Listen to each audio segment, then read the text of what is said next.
araw nga pala pinagdiriwang ang kapiestahan ng Immaculate of Conception. Tuwing fiesta nga dito sa Concepcion, San Simon, Pampanga, nagpapalaro yung pamilya namin. Gaya nito, nagpaliga nga yung mga tito ko sa mga bata. Talaga nagbibigay pa sila ng trophy at medal sa mga nanalo. Sayang nga lang hindi ko naabutan yung liga, kaya naman sabi ko sa kanila, naku, ako na lang magpapalaro. Nagpabarya talaga ako ng mga 50-50 at 20-20 para mabigyan ko silang lahat. Ali, ang una ko nga ginawa ay shooting. So, ang makakashoot ay 50 pesos matik. Sabi, napakadali lang nito dahil mga basketballista yung mga bata dito. Pakiramdam ko nga ngayong araw ay mamumulubi na talaga ako. Tingnan nyo naman, binibasic lang nila yung pag-shoot. Mag-iisan ko lakas, Kenny. Pero nakakatuwa kasi ang daming bata nagpunta. Para talaga may paliga dahil ang daming tao sa court. Abe, ito kasing pamilya namin sa side ng nanay ko. Sobrang hilig namin sa basketball. Actually, taon-taon nga kami nagpapaliga dito tuwing magpe-fiesta. Kaya lang, medyo na busy ngayong taon. Pero para fair nga sa lahat ng nandito at gustong mag-shoot, sinabi ko sa kanila, sige lang mag-shoot lang kayo na mag-shoot. Ang galing nga kasi pati babae shooter, nak-shoota. Maya nga nag-request naman yung mga medyo thunder. Pero dahil malagad lang naman to, sabi ko sa kanila, sige lang mag-shoot kayo na mag-shoot dyan at yung makakashoot ay bibigyan ko ng 500 pesos. Pero dahil thunders na nga sila, kaya nasa half court sila nakapwesto. Nagulat ako pati mga lolo ko sumasadsad at nakikisali na rin.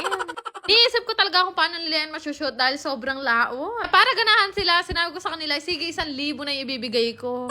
Pero dahil gusto nga sumama ng mga lolo ko, naawa naman ako sa kanila, baka mga paklim butol nila. Kaya sabi ko, dito na sila sa malapit. Hay, parang lugi ako dun. Shooter pala tong si lolo ko. Nadali niya ako ng 500 pesos dun Maya nga, meron pa akong mahabol sa akin na isa pang lolo. Ay, shooter na pala rin nga po ko. Pero natutuwa naman ako kasi madalang lang talaga magsilabas yung mga yan. Higit sa lahat, madalang ko lang din silang makita, kaya bonus na lang yan para sa kanila. Pero ito na nga, balik tayo sa mga mananalo ng 1,000. Hanggang ngayon, wala pa nakakashoot sa kanila. Pero okay lang naman sa akin at pabor na pabor yun.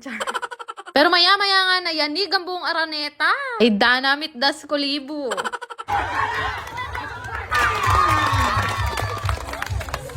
Dahil tapos na nga yung mga matatanda, balik naman tayo ngayon sa mga bata. Punta na nga kami dito sa bukid at ganito talaga yung palaro namin taon-taon. Di ko nga alam kung ginagawa nyo rin to, pero dito talaga sa probinsya namin, kasiyahan namin to sa mga bata. Hindi ko nga alam kung ilan silang maglalaro. Basta ang mangyayari dyan ay magkakarera sila at ang unang makabalik ay makakakuha ng premyo.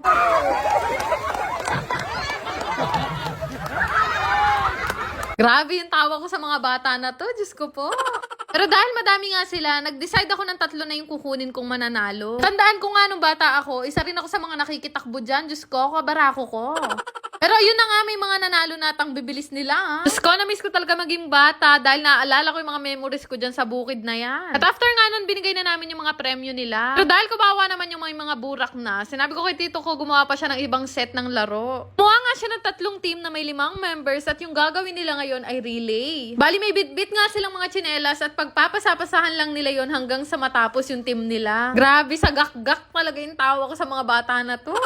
Parang nafe-feel ko na kung gaano kagalit yung mga nanay ng mga bata na to dahil sa mga short nila. Pero tuwang-tuwa talaga ako nung nakita ko silang sobrang saya nung nanalo. Pangalawang laro pa nga lang yan at nag-set pa kami ng isa pang laro para naman sa lahat. Yung sunod nga na game ay agawan ng bola. Naku, wala kasi kami nabiling baboy kanina kaya sinabi ko bola na lang yung pag-agawan nila. Grabe nga yung tawa namin sa mga bata na to at halos buong barangay yata ay nanunood na ngayon. Maya-maya nga din, meron na nakakuha ng bola at madaling-madali nga siya at sumadsad siya sa mga nanunood. Naksyota, maburak kami nga. Pero dahil nga papagabi na, sinabi ko sa tito ko last set na to at sa susunod naman ako ulit magpapalaro. Gusto pa nga sana ng mga bata, kaya lang gabi na at delikado naman na yun. Kaya naman sabi ko sa kanila, sige sa Pasko, babalik ako at magpapalaro ulit ako sa inyo. Dito na nga sila nandilo sa Paranu. Pero aamin na ako sa inyo, dati naliligo din ako dyan.